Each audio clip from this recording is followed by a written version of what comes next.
What makes a leader truly effective?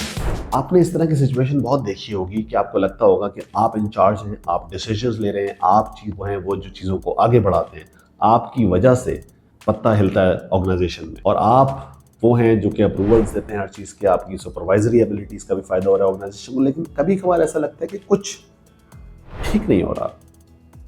वो क्या है जो ठीक नहीं हो रहा? वो मिसिंग एलिमेंट जो है वो है इफेक्टिवनेस का। Being a leader doesn't always mean that you are as effective as others.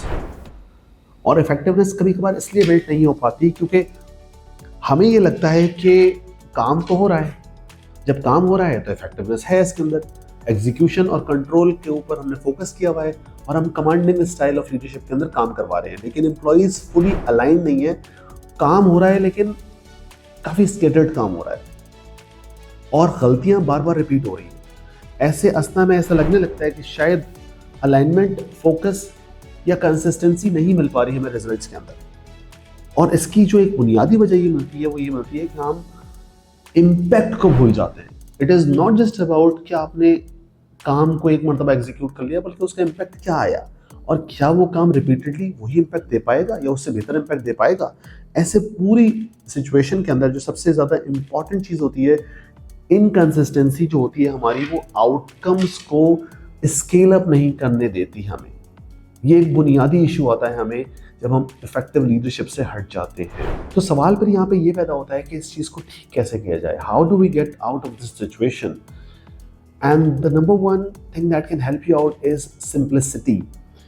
अक्सर वक्त मैंने लीडर्स को कॉम्प्लेक्सिटी के हवाले से स्ट्रगल करते हुए देखा है। They build so complex solutions to their teams that it is very difficult for them to process, digest those information and getting aligned with those.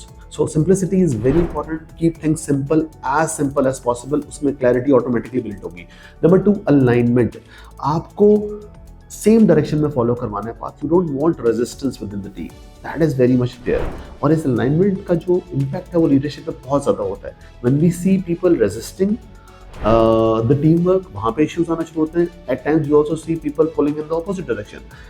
हमें नहीं चाहिए इस तरह के कोई भी रेजिस्टेंस क्रिएट करने वाले लोग, हमें अलाइनमेंट चाहिए। And last but not the least, हमें कंसिस्टेंसी चाहिए over the period of time, और इंटेंसिटी नहीं चाहिए।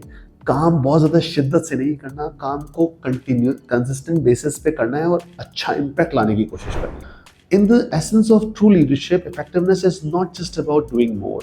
Doing more तो आपको ऑफ ट्रैक करता है। इट्स मोर अबाउट कि आप थिंग्स को बेटर कैसे कर सकते हैं, उसका इम्पैक्ट कैसे अच्छे से ला सकते हैं। क्योंकि काम सब करना चाहते हैं और काम की तरफ पुश भी हमें बहुत सारे लोग करते हैं, लेकिन अक्सर बात ये होता है कि हम as a team impact lose कर देते हैं। टीम के काम करने का फ़ायदा यही होता है कि हमारा काम का इम्पैक्ट ज़्यादा आए। बट अक्सर जब काम का इम्पैक्ट नहीं आ पाता तो हमें अपने लीडरशिप स्टाइल को देखने की ज़रूरत है। एक मतलब either we are delivering effective leadership style और we are slipping away from our conventional leadership style और the effective leadership style. When we manage teams, it is very important for us to look into the consideration of people accountability as well as team delivery, rather than we just focus on individual outcome. That is very much important, and therefore we need to have this confidence within ourselves to lead effectively.